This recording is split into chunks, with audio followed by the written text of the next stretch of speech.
Wow. This is a big crowd. This is a big crowd. Thank you very much, everybody. Thank you very much, everybody, and a very big hello to New York and a place called Long Island, which I know very well.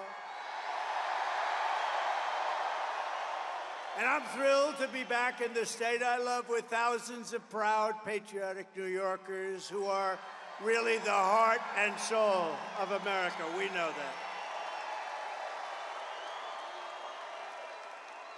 And the reason I'm here is because it hasn't been done in many decades. It hasn't been done for a long time, but we are going to win New York.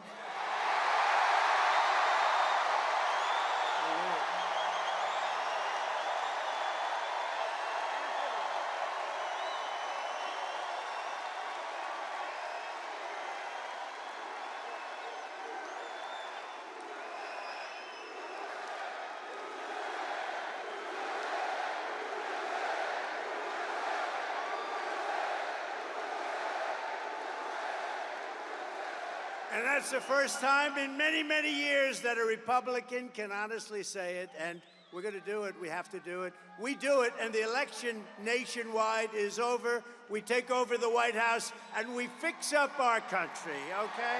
We fix up our country.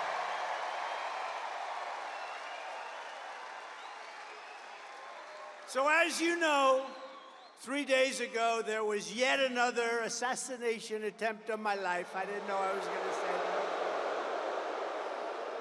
It was the second one in 8 weeks by a violent radical left mobster.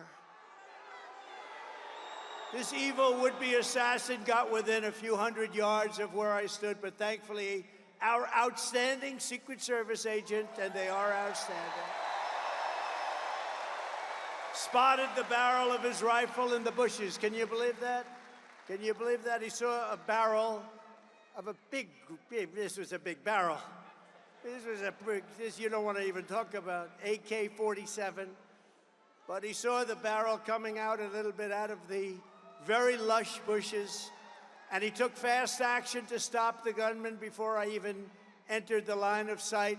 And I want to express my thanks to the U.S. Secret Service, who was there that day, and to all of the sheriffs and law enforcement down in Florida, they're heroes who helped to apprehend the attacker. And by the way, you possibly heard the story. So the secret agent, service agent, pulled out the gun and started shooting. He said, a barrel. He didn't talk like a lot of people. They talk. How are you, sir? What would you like to talk about? Would you like to talk about the weather? No, he pulled out the gun and he started shooting at him. And the villain, no, but think of this. This could only happen with a woman because men aren't smart enough, I hate to tell you fellas. So he dropped his gun, his car was a block away, and he started running because they had him. And he was running, and a woman driving a car innocently said, he looks like a bad person to me. He looks very suspicious. And she followed him and pulled up to the back of the car and started taking pictures of his license plate. Can you believe that? And she took the pictures of his license plate, perfect, beautiful pictures like a professional photographer, and sent them to the sheriff and said, I just looked at a man, there was something strange going on. Who the hell would do that, right? Only a woman, only a woman. Right. And I asked the sheriff today, I said, so Sheriff, if you had 1,000 events, how many people would have done that? Man or woman, how many people would have done that, followed him, taken pictures of the license plate and also the type of truck that he was driving? He said, maybe none. So she's a hero, I gotta meet her. And because of that, they were then able to catch him in a very speedy drive down the various highways in Florida, but they got him, and they got him fast. But I think it's incredible. So the agent and that wonderful woman, and with all of my heart, I thank you all for your incredible valor. What you've done is incredible. What the people of our country and law enforcement does in this country is incredible. Tonight, let me also deliver a message straight to Kamala Harris. Have you heard of her?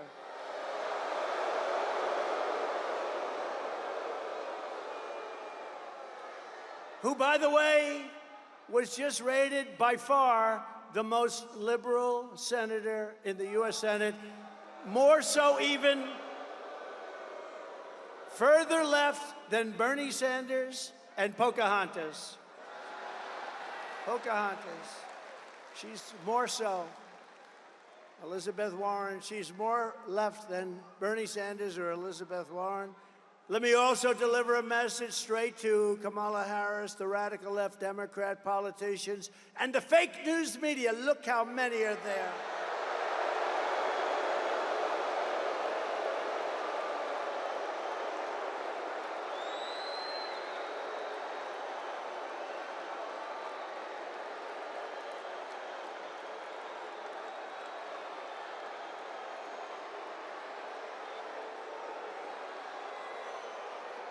We've got to get our media back in this country. We've got to get them back.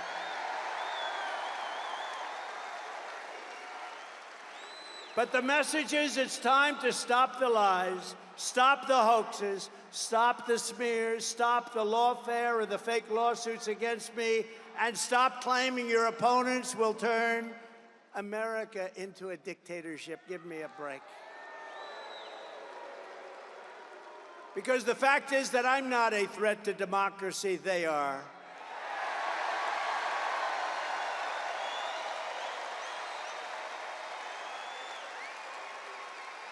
They're doing things in politics that have never been done before in the history of our country. And worst of all, with their open borders and bad elections, they have made us into a third world nation, something which nobody thought was even possible. Americans deserve a campaign based on the issues. We try and keep it on the issues. And God has now spared my life. It must have been. God, thank you.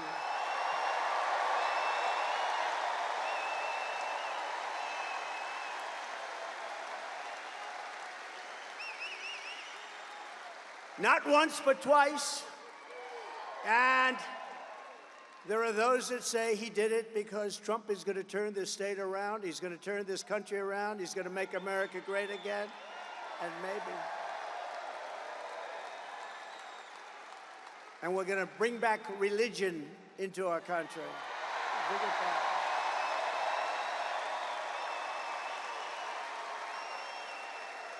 These encounters with death have not broken my will. They have really given me a much bigger and stronger mission. They've only hardened my resolve to use my time on earth to make America great again for all Americans, to put America first. Going to put America first. Earlier today, I was honored to receive the endorsement of the rank and file membership of the Teamsters. I love the Teamsters. They delivered all that concrete for those buildings I built in New York. They delivered the big, heavy, most beautiful trucks you've ever seen. They delivered the concrete in all those buildings I built in New York. But, you know, this hasn't happened in so many decades. We won the overwhelming majority of the local chapters and the members, and as a result, the national organization has refused to endorse the Democrat candidate for the first time in many, many decades. And I also want to thank Teamsters President Sean O'Brien, amazing man, and all of the incredible rank-and-file Teamsters across the country, because this was a surprise. It's automatic. They endorse the Democrats, automatic for many, many decades. But you know what? They said, they looked at her, they said, we're not going there, I'm sorry. These are tough people. And together we will secure our borders, we will protect our workers, we will defend our jobs, we will rebuild our country with American skill and American pride. and American labor. Right?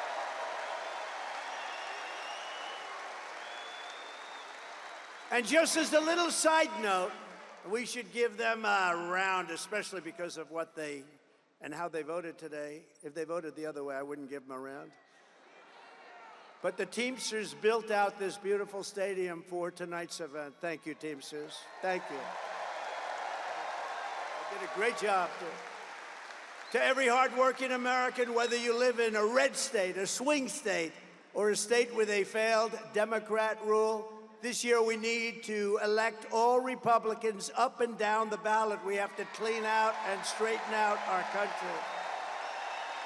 With your vote, we are going to rescue our country. We are going to rescue our Democrat-run states.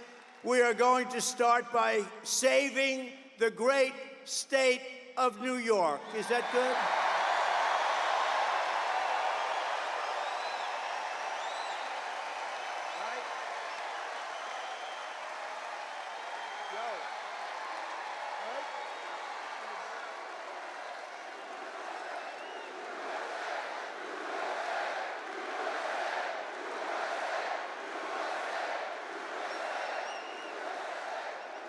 When I told some people in Washington, yeah, I'm going up to New York, we're doing a campaign speech, they said, what do you mean New York? You can't ever, nobody can win, Republicans can't win. I said, I can win New York, and we can win New York. We're going to win New York. And if you vote for me, I'm going to reduce your taxes, reduce your crime, and reduce your levels of stress, because you have a lot of stress. The only thing that I will increase are your incomes, and your love for your state will come roaring back again. Throughout American history, from generation to generation, New York has always set the standard for American life, and they have. It's been a high standard, too. Our cities were the center of business, arts, culture, our streets, ports, waterways, and they were the arteries of American commerce. They were absolute arteries. And our towns like Uniondale, Levittown, Hicksville, Huntington, these were great, great towns where you grew up and you loved and you stayed. But look at what has happened to New York and the other states, all run by radical left Democrats, every single one of them. Our heavy industries have exported overseas, and our middle class has been eviscerated, right here at home, been eviscerated. Housing costs are out of control. Inflation has cost a typical family $28,000. Think of it, in less than 4 years, $28,000. And we filthy encampments. We have horrible, disgusting, dangerous, filthy encampments of junkies and homeless people living in places that our children used to play Little League baseball, which they don't get to play very much anymore, do they? Over the past 3 years in New York City, there has been a 29% increase in robbery, a 36% increase in felony assault, a 42% increase in grand larceny, a 75% increase in carjackings. Did you buy a nice car lately? Well, 200 police officers leave the NYPD, New York's finest. I always say, I knew it well, New York's finest. They leave every single month, 200 people a month. Incredible people. They're incredible people. The trains and subways are squalid and unsafe. The median of our highway, all those medians, they spend all that money, they're falling down, they're rotting. Businesses are fleeing. The mobs of illegal migrants are being put up in luxury hotels at your expense, while our great veterans live on the freezing or steaming sidewalks right outside the main entrance to where the migrants enter their hotel. Think of that. Think of it. We have veterans lying on the street, squalid, lying on the street, sometimes freezing, sometimes it's hot, it's summer. And they're looking at people just came into our country, and they're going up to the 17th floor of their suite. How crazy has our country become? And can you imagine what those veterans, when they watch this, must be saying, but listen to this, can you also imagine what the migrants must be thinking?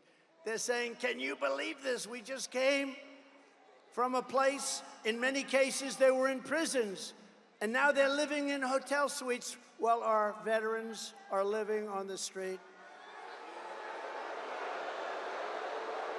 And so I say to the people of New York, with crime at record levels, with terrorists and criminals pouring in, and with inflation eating your hearts out, vote for Donald Trump. What the hell do you have to lose? What do you have to lose?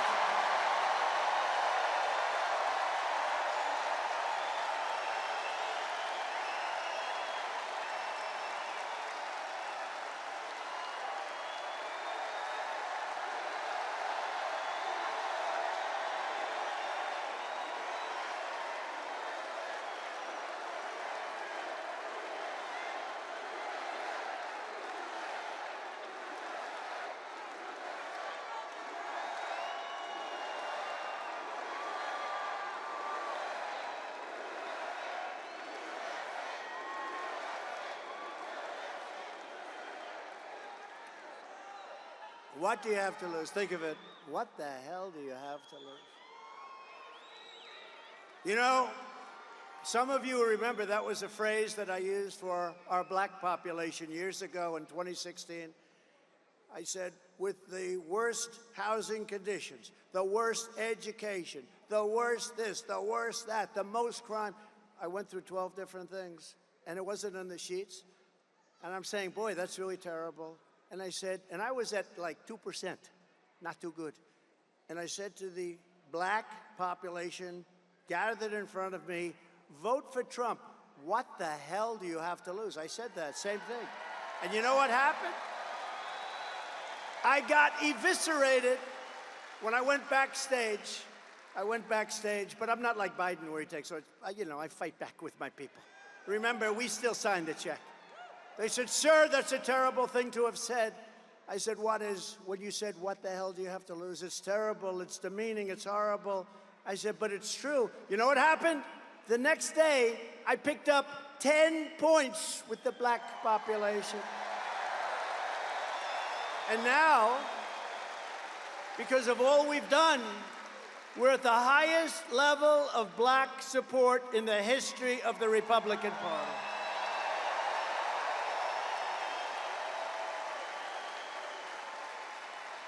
And by the way, the Hispanic support, do we have any Hispanics?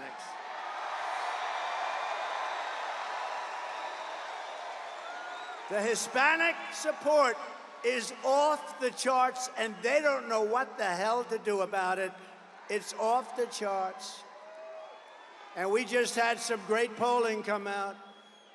I think the most accurate poll over the last 8 or 9 years was Rasmussen.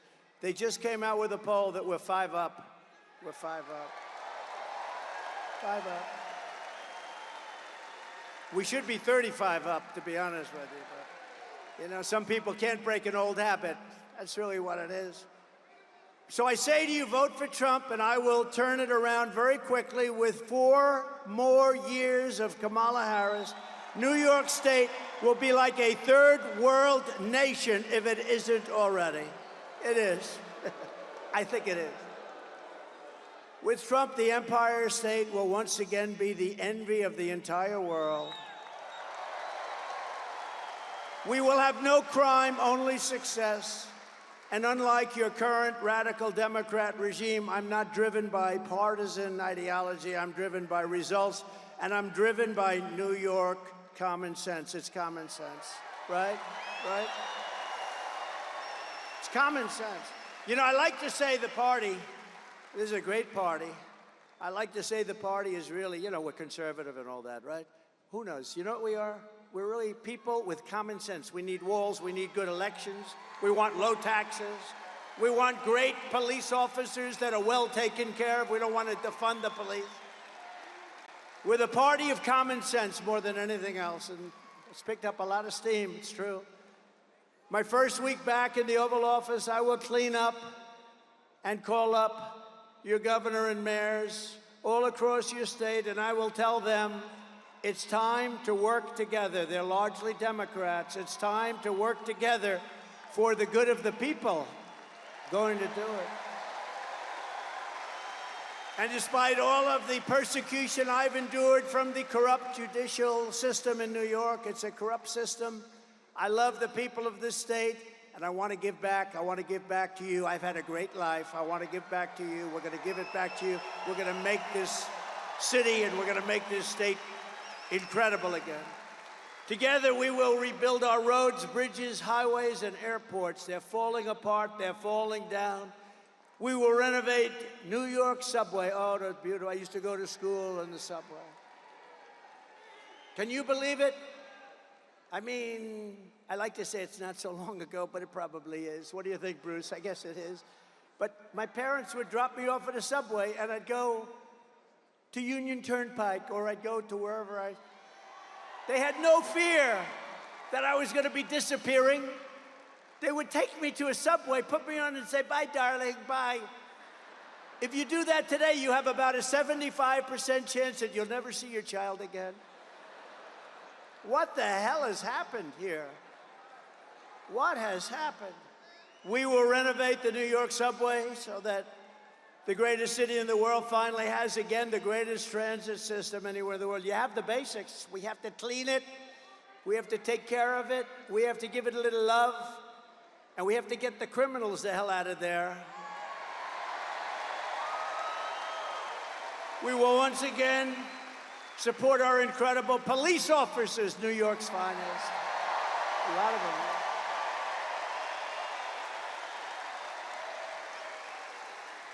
You know, I've got the support. To me, this is so important. I think to you, it's every single police group in the nation is supporting me. The other day, the Fraternal Order, it's the largest. They gave us 400,000 police, and they gave us a unanimous endorsement. We have it from everybody. We have it from everybody. We will work with the mayors and the governor to rebuild your defunded and depleted police forces, including New York's finest and NYPD. Look, I know so much about, I love New York's finest. I used to be in Brooklyn. I had an office with my father in Brooklyn. And we used to go in Brooklyn to a White Castle. Did anyone ever hear of a White Castle? And my father would say, no, that's the best place. Only 12 cents a hamburger. Remember? 12 cents. Bruce, we had Bruce. How good is Bruce? Bruce Blakeman, one of the greats. He won in an upset. You know, this is a Republican. He ran a couple of times. You couldn't beat this hoax of Democrats. He ended up winning. He's done such a good job. He's now unbeatable. They don't even run anybody against him. Great, great, really great. We got a lot of them. Joe Cairo's here. Joe, are we gonna win, Joe? What do you think? Joe Cairo. Don't mess with Joe, right, Joe? We love you, man. Your family's great, too. But I will stop the Kamala crime wave, and we will do everything we can. We're gonna get these violent criminals behind bars. We're gonna get them out of our country. We're gonna take them back to the country from which they came. A few months ago, I visited with the grieving family of a New York City police officer, Jonathan Diller. You know Jonathan Diller? I was hoping his family could be with us. He was just 31 years old, gunned down during a traffic stop by a vicious thug, leaving behind his incredible wife, Stephanie, and family, their one-year-old son. What a son.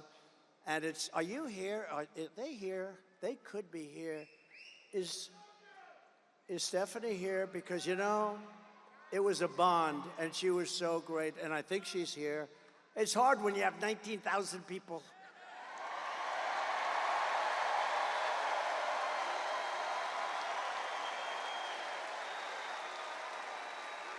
And Stephanie, unlike a lot of my friends, doesn't want adulation. Honestly, what she wants more than, she wants her husband back. That's what she wants. She doesn't want adulation. I have other friends, you'd find them. I have other friends, if you said their name, they'd be jumping up, here I am, here I am. Stephanie doesn't want that. What a great family, and what a great guy he was.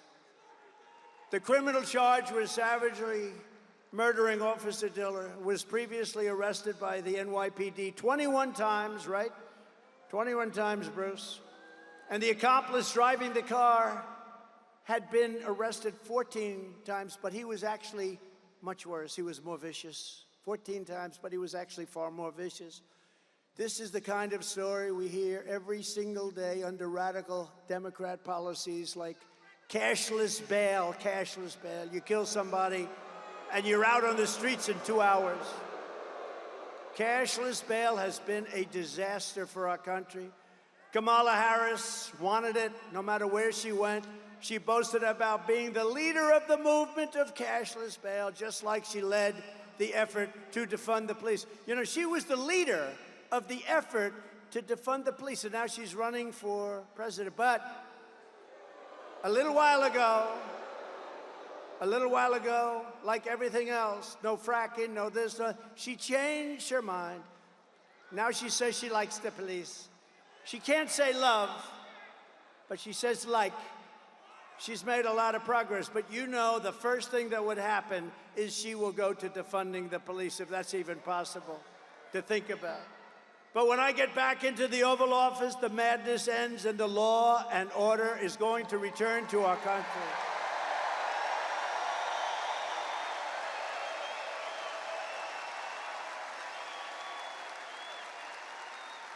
A fully reformed Federal Department of Justice will deliver massive public safety funding for New York and other Democrat-run cities that are under siege. But in exchange, they will give our police back their protection and their respect. We are going to take care of our police, and we're going to respect our police. Everyone here does. I tell the officers all the time, you have no idea how the people love you, but sometimes they don't feel it because of what the Democrats do to them. They will end deadly sanctuary city policies, they will terminate cashless bail, and they will return to proven policing methods like we had under Mayor Rudy Giuliani that made New York City the safest big city in America.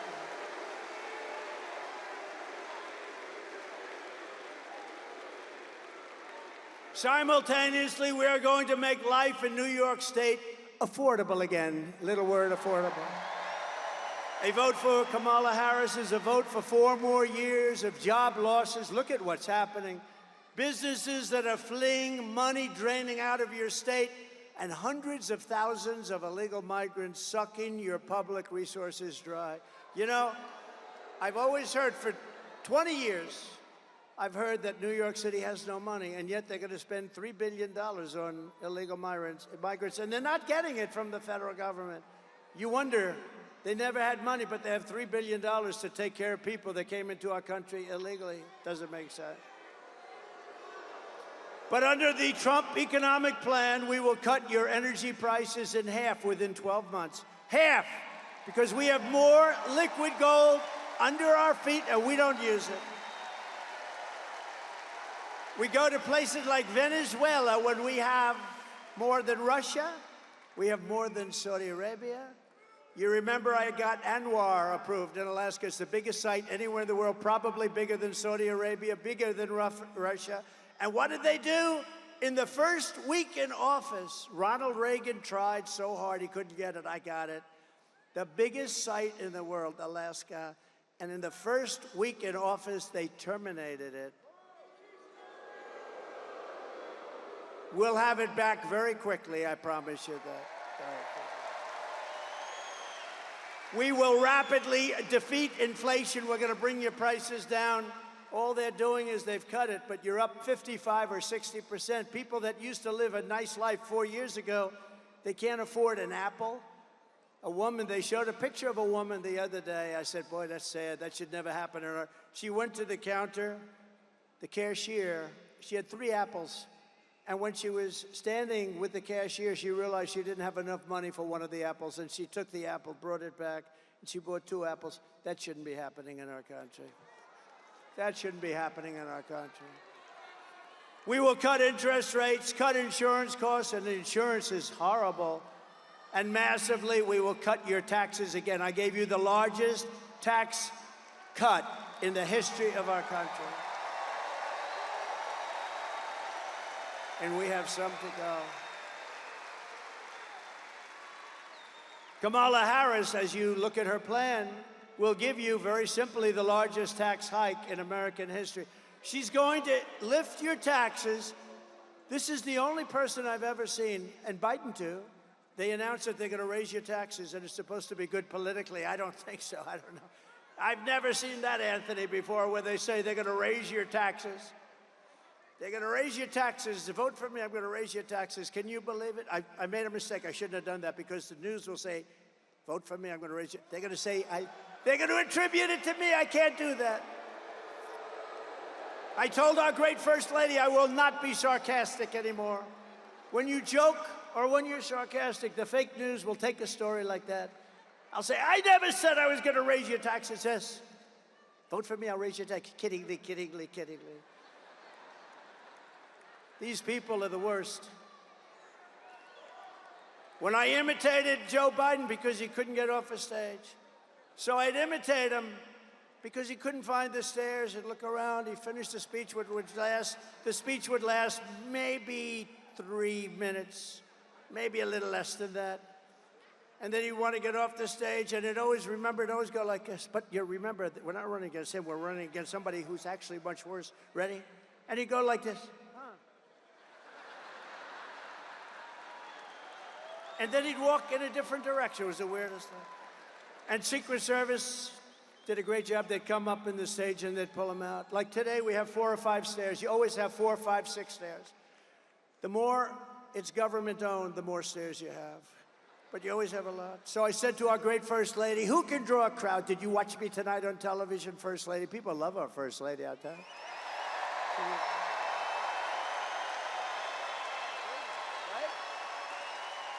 Go out and get her book. She just wrote a book. I hope she said good things about it. I don't know. I didn't. So busy.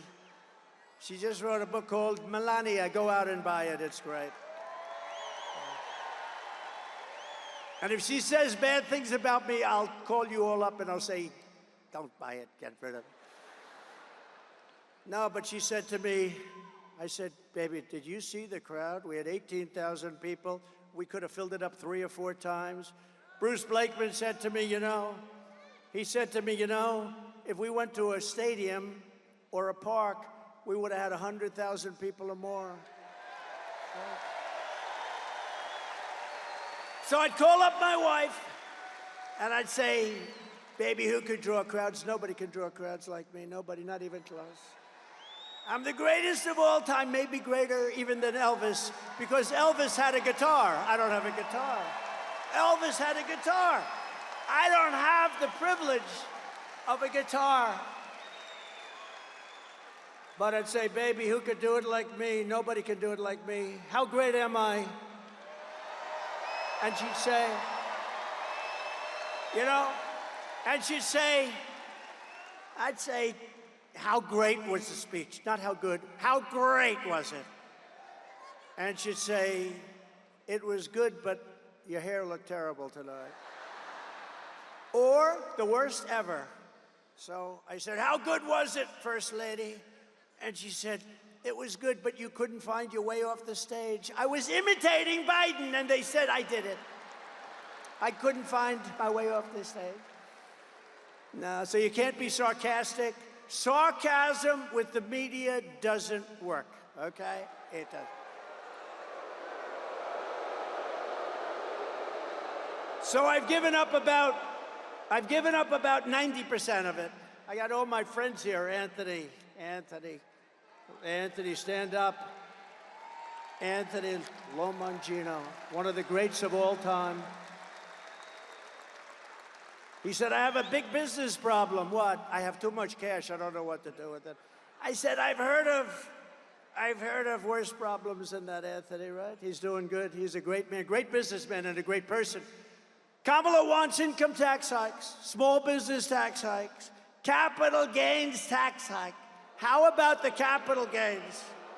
She wants a tax realized capital gain. That means he wants to give you a capital gain. Even if you have stock, she wants to give you a capital gain even if you didn't sell it. You know, I know a lot of people, they're very rich, but they don't have cash. They're rich, but they don't have cash. A lot of them. You know, it's like that. Farmers are like that. They have great land, great everything. They make income, but they don't have cash. And you know what I did for farmers and small business in the tax hike? And nobody talks about this.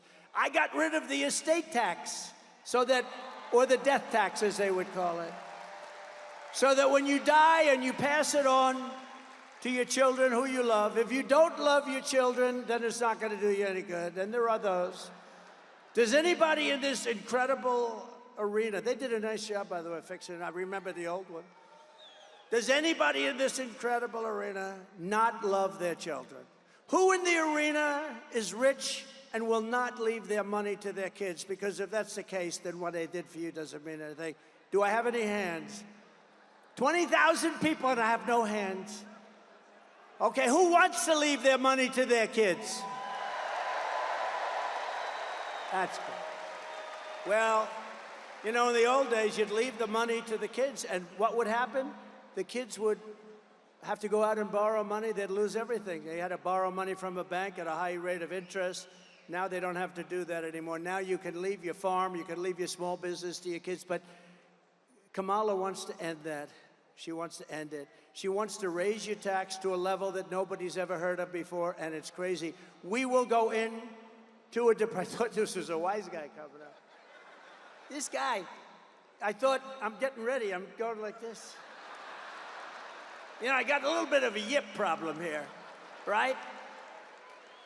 That was amazing. I was all ready to start duking it out. I felt like my man in the front row here. Stand up, will you please? This is the toughest man. Do you know him? Do you all know? I'm going to introduce you later so you can sit. He's the toughest guy. If somebody walked on the stage, he wouldn't be afraid. He would already be attacking the poor guy. Yeah, that was interesting, wasn't it? It's the first time that's ever happened, I think. Is he new to the game? I think so. By contrast, I will cut taxes for families, small businesses, and workers, including restoring the SALT deduction, saving thousands of dollars for residents of New York, Pennsylvania, New Jersey, and other high-cost states. I'm going to restore SALT. Jobs and factories will pour back into New York. I know how to do it better than anybody's ever known how to do it, and we can do it so easily. Wages will soar, the cost of living will fall, and I will deliver the greatest economy in the history of the world to our country, and one of the greatest economies in the history of New York State.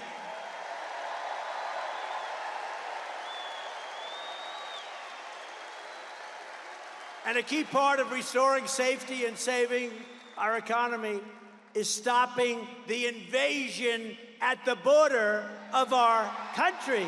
It's crazy.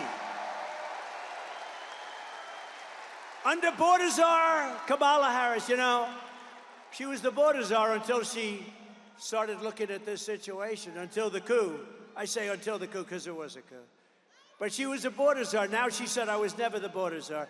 You know what? Give her that. But she was in charge of the border, and the border is the worst-run border in the history of the world. There's never been a border like this. 21 million people, illegal aliens are coming in from all over the world, from prisons and jails, from mental institutions and insane asylums. Many tourists are coming in just to watch. Did you ever see this? You have tourists that line up to take pictures of it. They usually turn out to be the fake news, and the pictures are so bad they never show it. You know, the fake news never, ever talks about it, but we have massive numbers of terrorists coming in to our country. You have everybody coming in. We have people that can't speak the language. The great Tom Homan told me the other day, great guy, central casting guy, great guy. He told me the other day, last month, they figured it out for the last 12 months, 168 different countries came in, represented, and came into our country.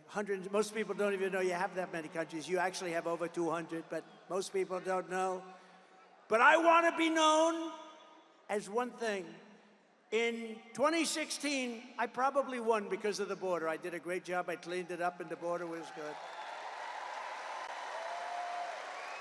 And in 2020, even though I got millions and millions more votes, they said, sir, if you get the same number of votes as you did in 2016, 63 million, sir, you cannot lose. I got millions more, and I lost.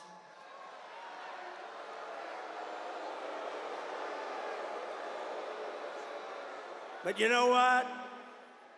We're going to have the greatest win in history when we pull this one off.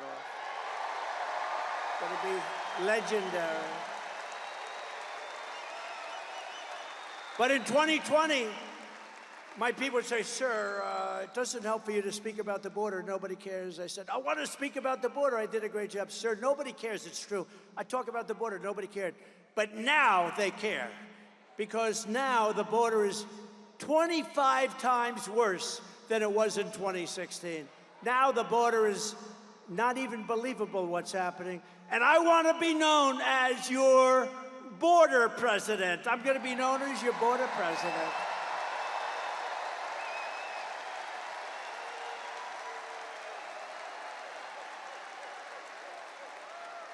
And Kamala will be known as your invasion president.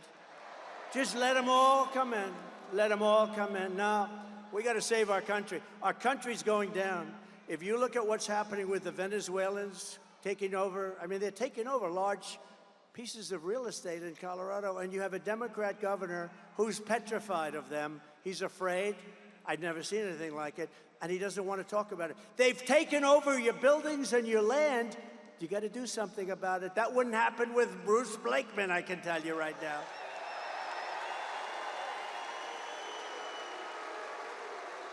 Bruce, would you let people come in from a foreign country like Venezuela, where, by the way, their crime rate is down 72% because they've taken their prisoners, they've taken their gangs, they've taken their drug dealers, and they've shipped them all to the United States, so their crime rate's down.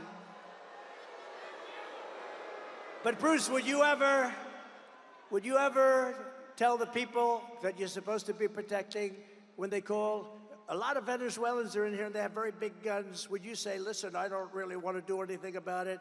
Would you do that? Or would you say, don't worry, we'll have a force of people over there within minutes and it would all be over, right? Right? I think so. No, he wouldn't play games. He wouldn't play games.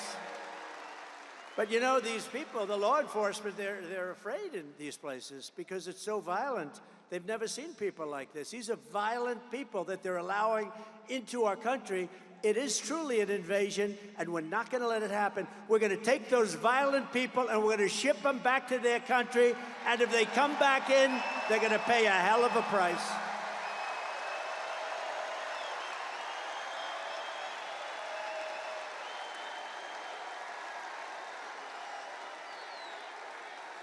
Thank you. We have no choice. We have no choice. It's not like, you know, this is not sustainable by any country. This is not sustainable. How about in Springfield, Ohio? They had 32,000. This is a little beautiful town. No crime, no problem. 32,000 illegal immigrants come into the town, 32. So they almost doubled their population in a period of a few weeks. Can you believe it? And you know what? They've got to get much tougher. I'm going to go there in the next 2 weeks. I'm going to Springfield and I'm going to Aurora.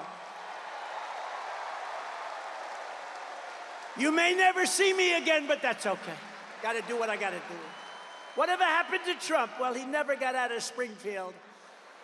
I'm leading in Ohio by like 15 points, a lot. And we're going to take care of Ohio, and we're going to take care of Colorado, and we're going to take care of every single state in the union. They're all under siege. A lot of people don't talk about.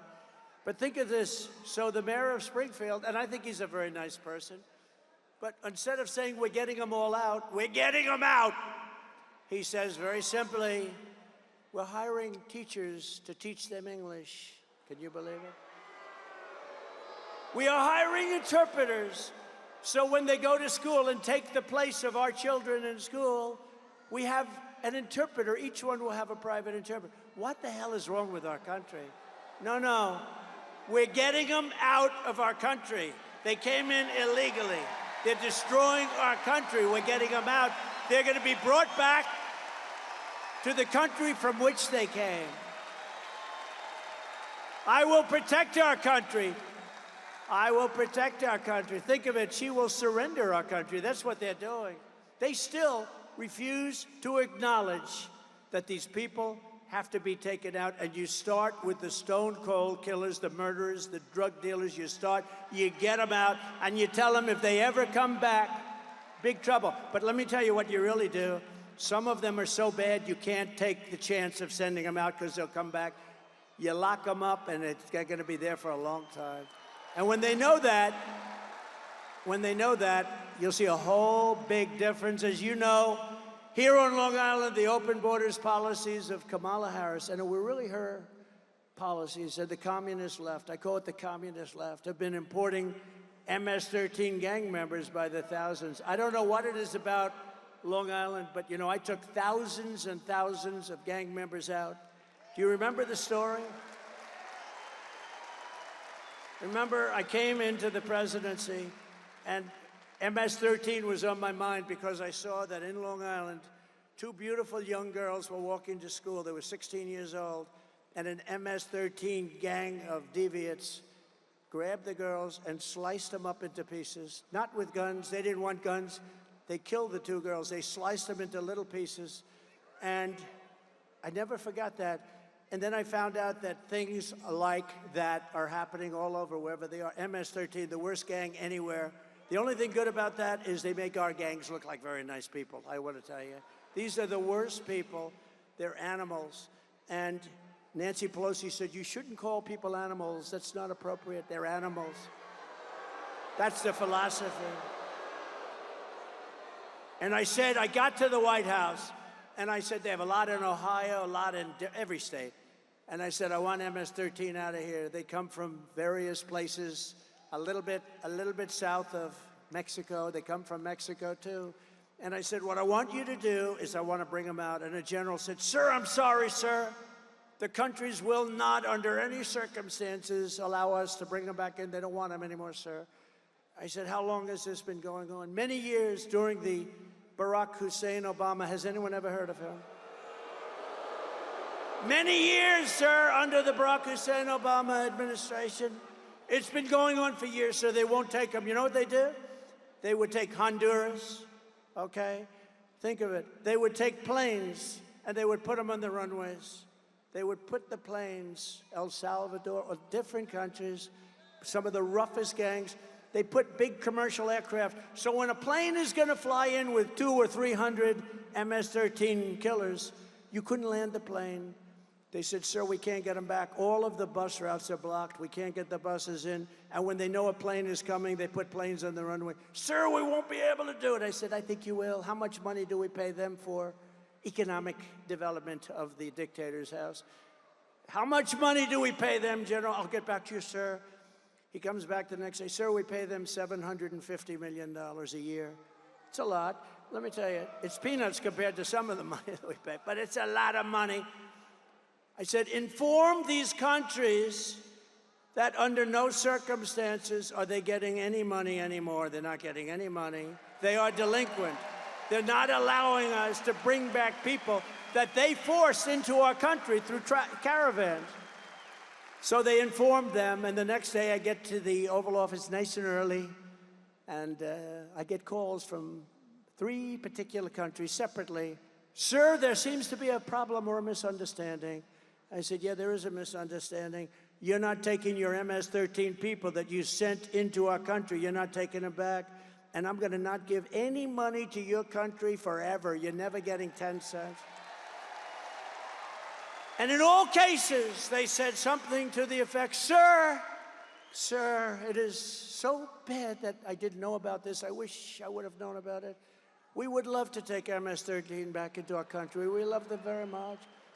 We will take them back, sir. And that day, that afternoon, we started bringing them out of our country by the thousands and thousands and thousands.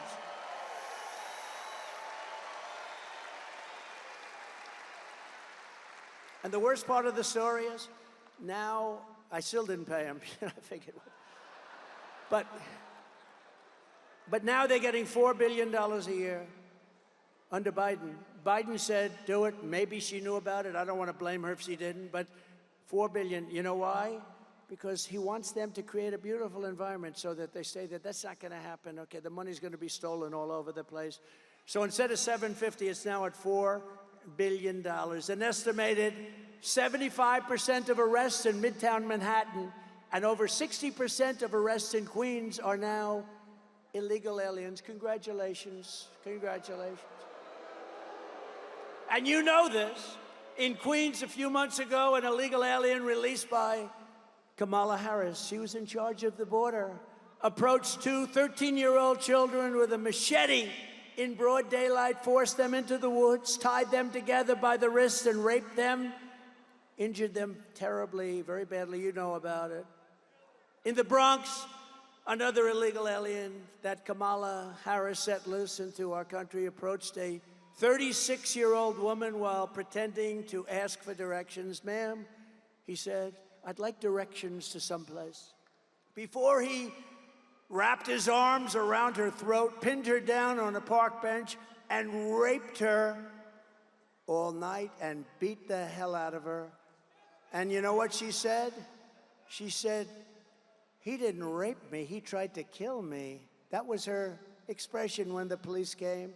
And on Coney Island, a place I know well, just weeks ago, two migrants, Kamala let in, raped a 46-year-old woman with a knife to her throat. She was badly, badly beaten, probably going to live. For every New Yorker being terrorized by this wave of migrant crime, and I've been talking about migrant crime for 5 years, I said, if you let them in, it's going to be hell. They are vicious, violent criminals that are being let into our country. They're people that their countries who are very smart, they don't want them. That's why all over the world, a lot of people coming from jails out of the Congo in Africa. Where do you come from? The Congo. Where in the Congo? We come from jail. What did you do? We will not tell you. They're coming from the Congo. They're coming from Africa. They're coming from the Middle East. They're coming from all over the world. Asia, a lot of it coming from Asia. And what's happening to our country is we're just destroying the fabric of life in our country, and we're not going to take it any longer. And you got to get rid of these people. Give me a shot. You will have a safe New York within 3 months. 3 months.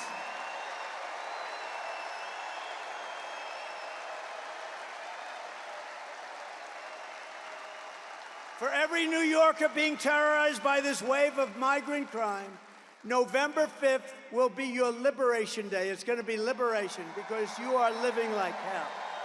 You're living a life like hell. I will launch a special task force of elite federal law enforcement people, many of whom I already know, that are tough, and charge them with crushing the MS-13 remnants. You know, the problem is I got them out, and now they come back in. They just walk back in like there's nothing to it. But eliminating MS-13 and every foreign gang and organized criminal network opening up on American soil. They're coming in by the millions, not by the hundreds. They're coming in by the millions. Think of it. Probably 21 million people. That's probably a low number. We can do all of this and more, but patriotic New Yorkers must get your asses out to vote. Gotta get up. Gotta get up. Harry, get up, Harry. Harry, get your fat ass out of the couch. You're gonna vote for Trump today, Harry. Get up, Harry. Come on, let's go. Let's go, Harry.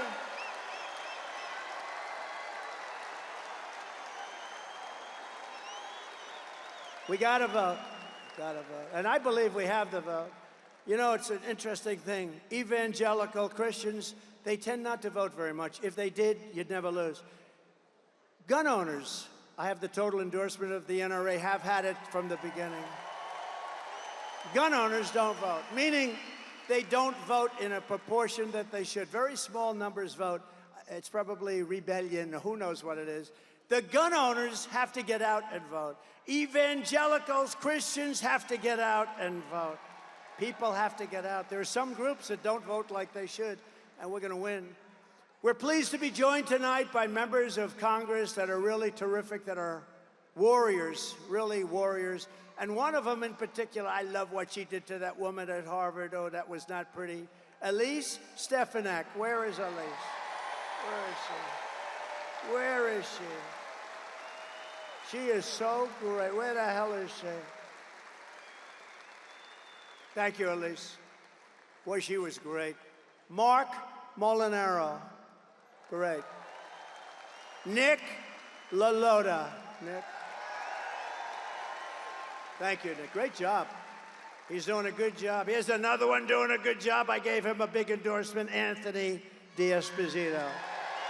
He's doing a great job. Thank you, Anthony. Salt.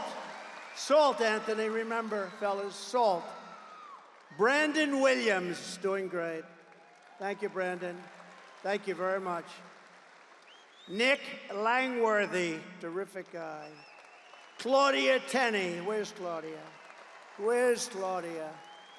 She's been amazing. Congressional candidates, Mike LePetri. Where's Mike? Thank you, Mike. Good. I heard you leading big. And Allison Esposito. She's a tough one. Allison, thank you. Thank you very much. It's tough, you know, when you have this many people. I'm looking around. Where's one person? Thank you very much, Allison. Beautiful. Senate candidate Mike Sapriacone. Mike Sapriacone. Come on, Mike. Where's Mike? You got to win, Mike. We got to win that one, Mike. You can do that. You can do that.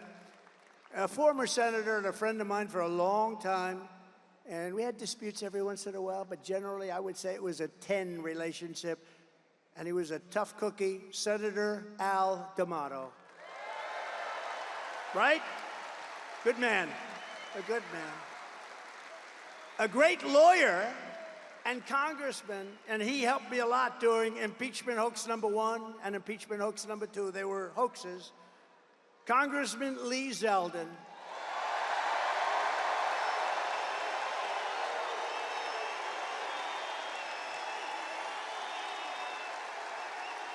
He's great.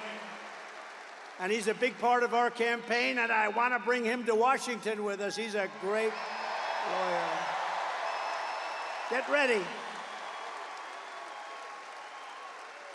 Ambassador to Israel, David Friedman, who's fantastic. A mayor who was a fantastic mayor, very shy kind of a guy. He took crime. It was terrible. It was at a level that was as bad as today. And he made New York the safest big city in the world. Rudy Giuliani.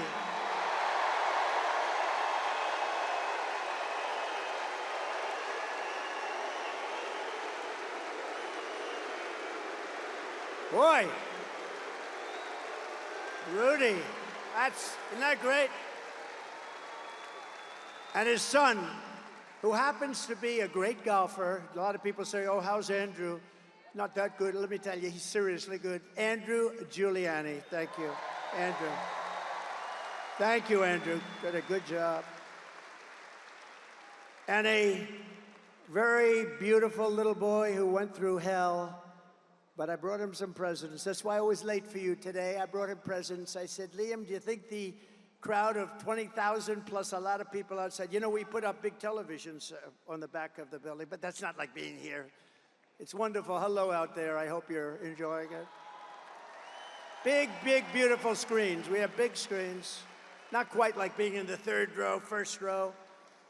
But Liam LaCastro is here, and he is a great young man.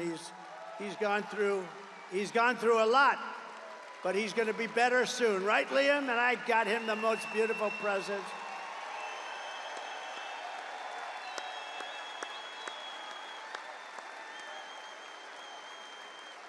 He's a great boy, great parents, beautiful sister. Also with us are members of New York City Firefighters Union, Local 94, the largest in the city. Thank you, fellas. Incredible people.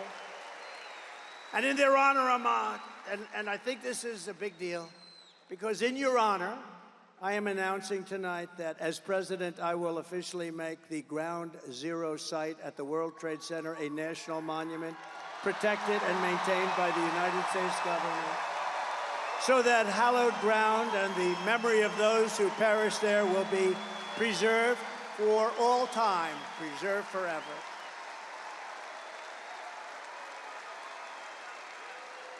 And you deserve it. A lot of great people. I met them last week.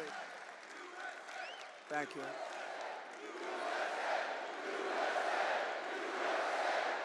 Thank you.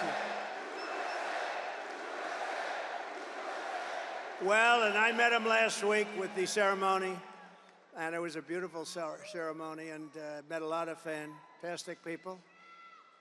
The New Yorkers who created the 9/11 National Memorial Museum really did an amazing job, didn't they? And many of them are here today, and I want to thank them.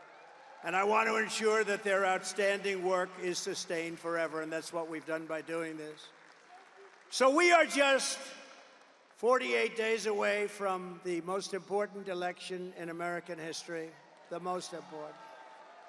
The most. Stand up. Now you can stand up. They didn't put your name down. Turn around. Who is he? Name him. He took care of business, right? It's my man. Good.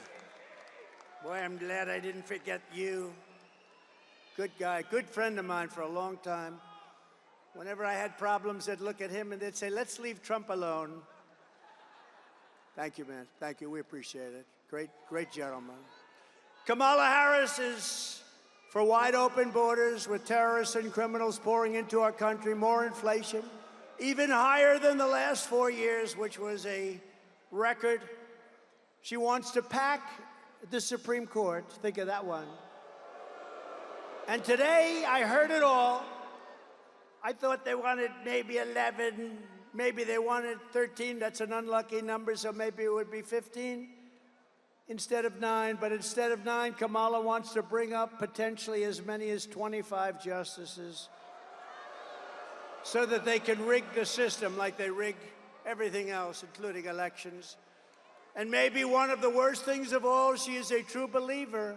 And again, I said this before, if you wanted to fund the police, if you've been there even for a day, in your mind you wanted to fund the police even for one day, you are not qualified to be the President of the United States.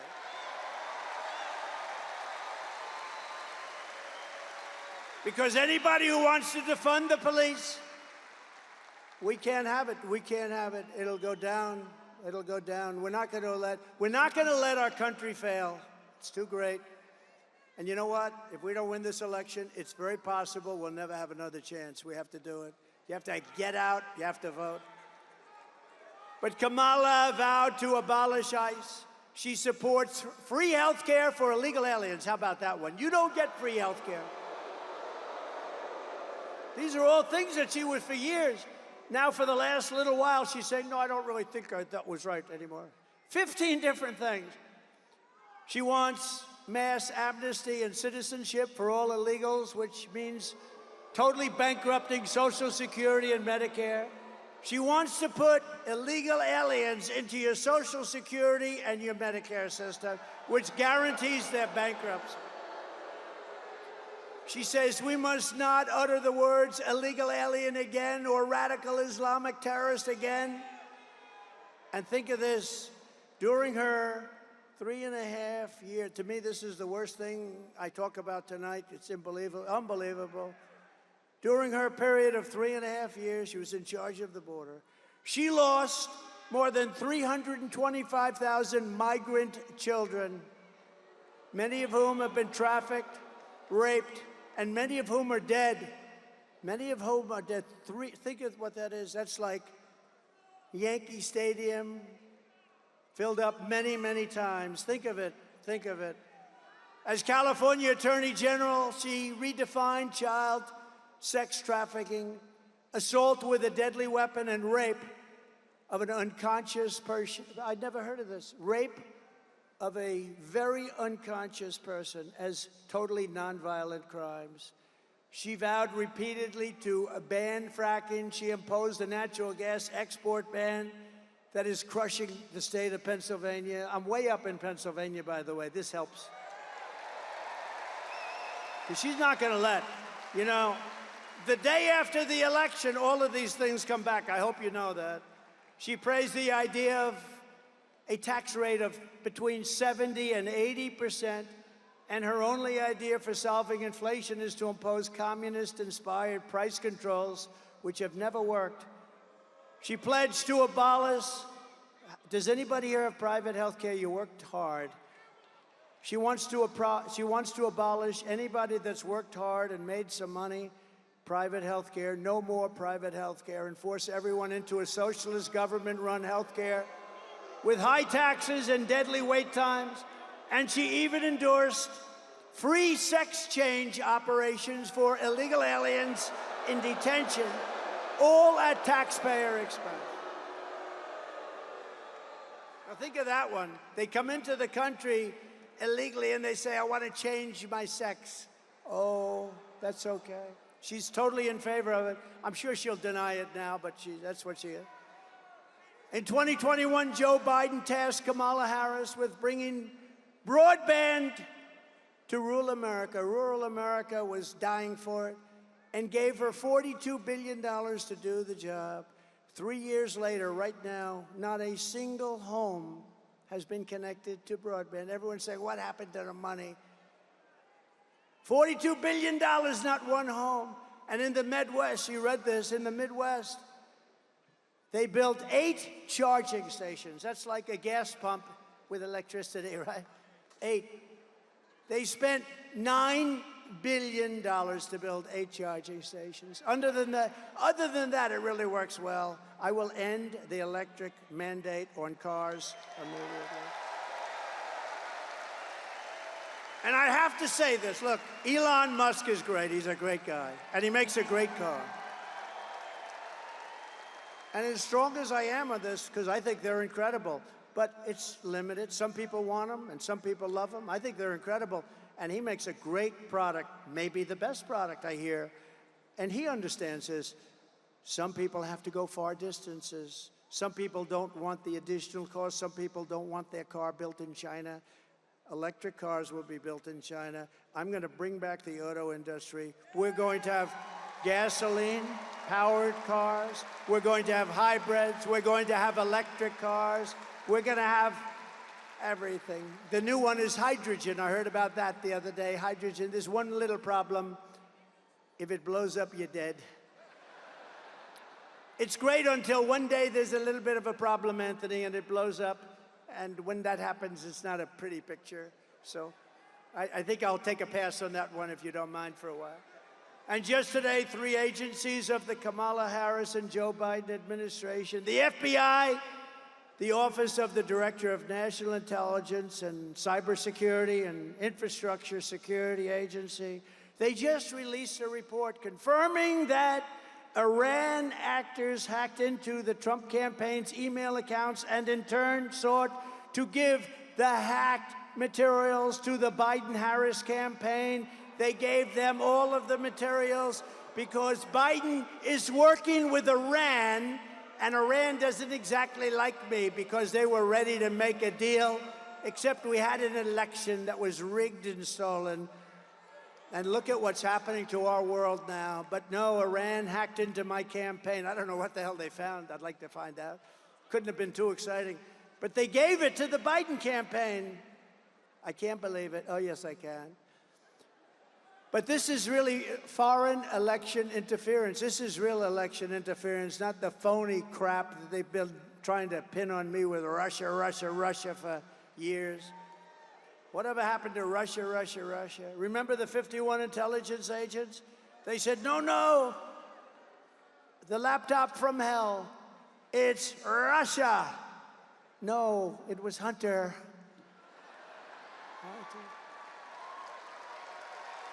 It was Hunter. Remember that? We had to go 2.5 years, and then they finally said, all right, the Mueller, remember Mueller? He said, in millions of phone calls, Trump didn't make one to Russia. They went through every phone call I made. Can you imagine? In millions of calls, not one call to me. And a lot of people apologize for that, but not enough people apologize. They wasted time and money. They spent hundreds of millions of dollars going after me, and they got nothing. They got nothing. But we cannot allow this insanity to continue anymore. That's why less than 2 months from now, we are going to tell Kamala that we've had enough. Kamala, you've been a terrible vice president.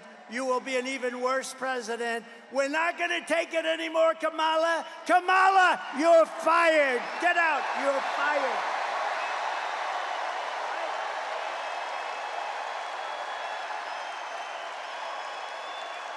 We're not going to take it anymore, Kamala.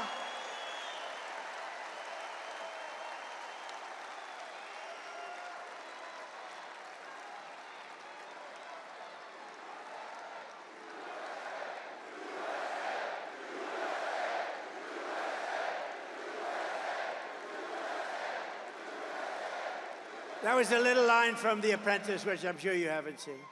What a great show. Was The Apprentice good or what? From the moment we take back the White House from Kamala Harris, I believe we are going to have the 4 greatest years in the history of our country.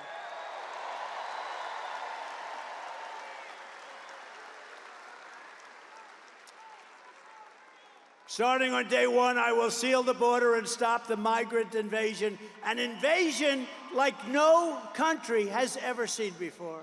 We will stop it immediately. We will carry out the largest deportation operation of criminals in American history. We're getting them out of our country. We will make America the dominant energy producer in the world by far. We have more than anybody else.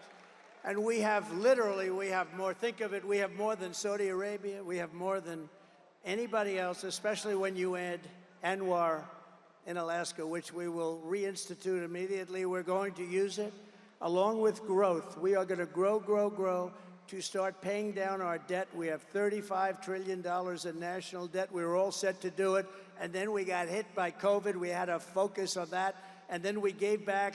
You know, I got great marks on the military. We took out ISIS, wiped out ISIS 100%. We did it in 4 weeks. It was supposed to take 4 years, 5 years. And I got great marks on the economy. Never got great marks on COVID because they didn't want to give them to me. But the fact is, we did an unbelievable job. Nobody knew what the hell it was. It came from China. It came from the Wuhan lab. I said all these things.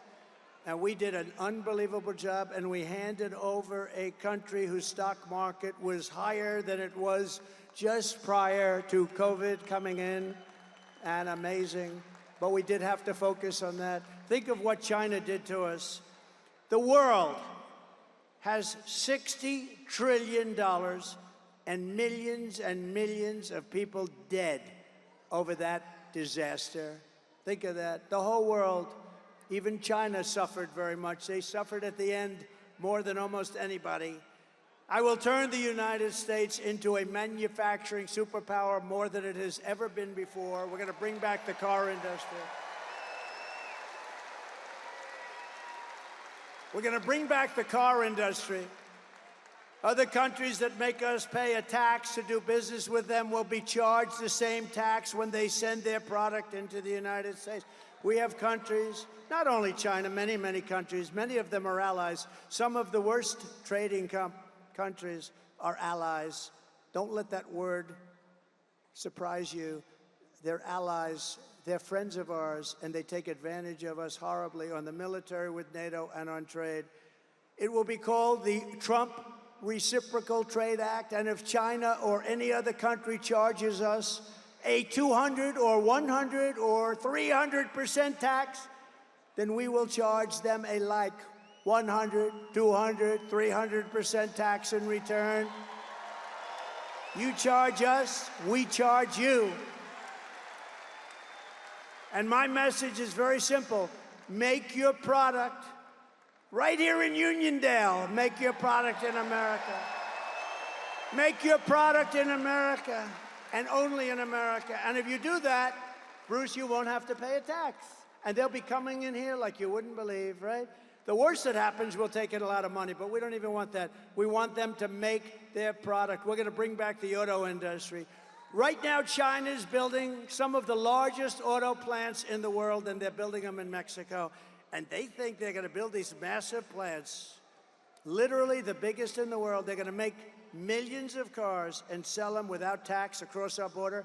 We will put a tariff on all of those cars to a point where they won't be able to sell them, because we want them to build their plants in the United States and hire many of the people in this audience, and that's what's going to happen.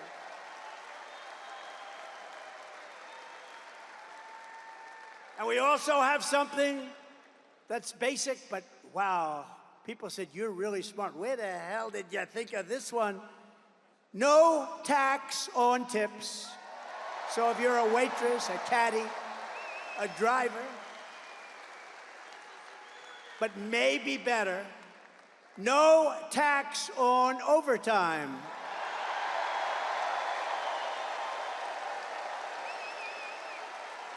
And we'll get it done. We'll get it done. Unlike him with student loan debt that went nowhere, just to talk. We get it. I get it all done. Remember what they say, promises made, promises kept. That's me. And ready? Here's for the seniors. Do we have any seniors in the audience? Raise your hand. You ready?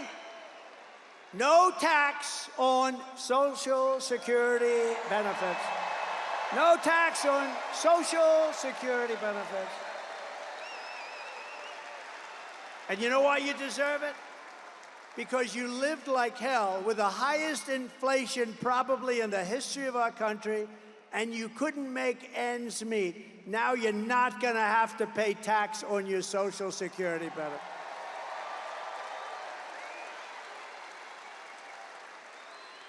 And I will always protect Social Security and Medicare, and they won't. They're going to destroy it. They're putting the migrants all over the place, including there.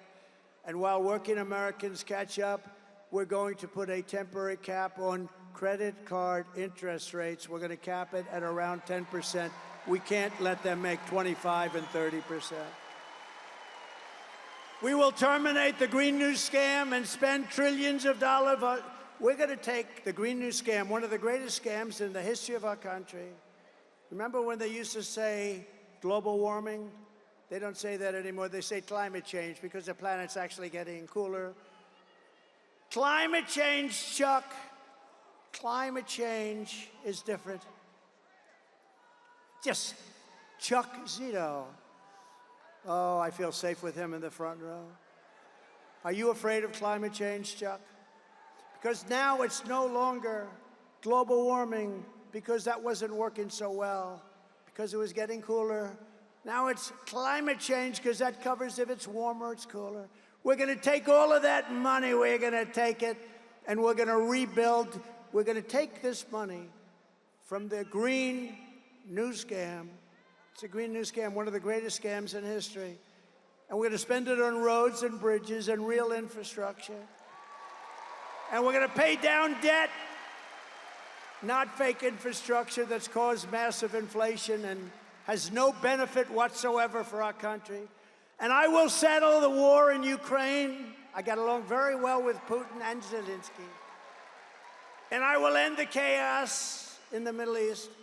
A vote for Kamala Harris is a vote to obliterate Israel. That's what's going to happen.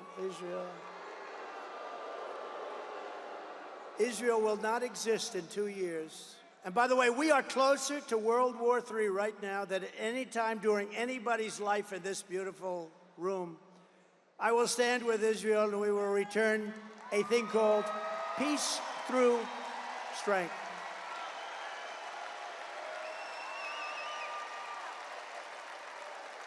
And we're going to get it settled.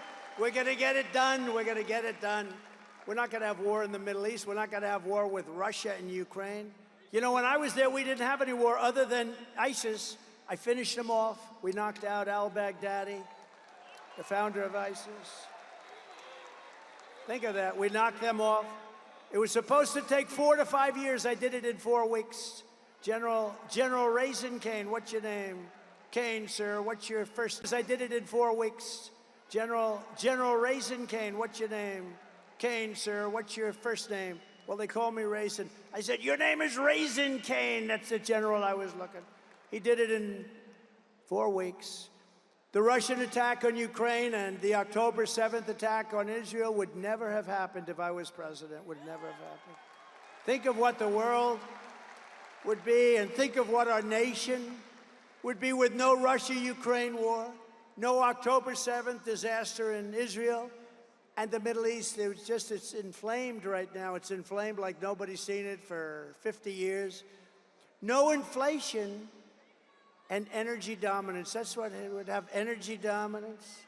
We'd have no inflation. We wouldn't have either the Middle East or the Russia, Ukraine. What a different world it would be, wouldn't it be? Oh, we can't let them cheat on elections anymore. We can't let it happen. We will rebuild our cities, including Washington, D.C., making them safe, clean, and beautiful again. Right now, we have a capital that when you go down there, you have a damn good chance of being hurt, mugged, something. And we will keep the U.S. dollar as the world's reserve currency. We're losing that, but I'll keep it. I'll keep it. China wants to take it over, and if that happened to us, that would be like losing a war. That would be the biggest thing. That would make us a third world country. We will keep our dollar as the reserve currency. Remember, I said it, and it will be easy. It'll be easy. But this is how we will end the era of inflation, mayhem, misery under Kamala and Crooked Joe, and unleash safety, prosperity, and peace for Americans of every race, religion, color, and creed. That's what we're going to do. Together, we will deliver low taxes, low regulations, low energy costs, low interest rates, low inflation, so that everyone can afford groceries, a car, and a home. Very simple. Right?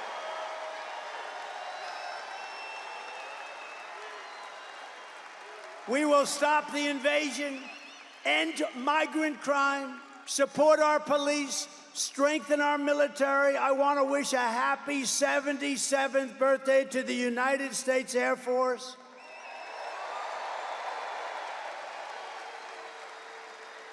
And if you remember, I created Space Force, which was the last since Air Force, which will soon be 5 years old.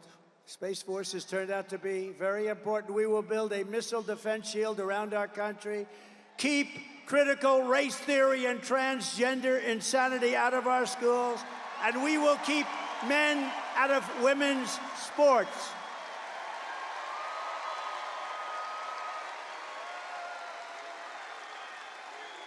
We will defend the Second Amendment, restore free speech, and we will secure our elections, and we will secure our borders. Everyone will prosper, every family will thrive, and every day will be filled with opportunity and hope.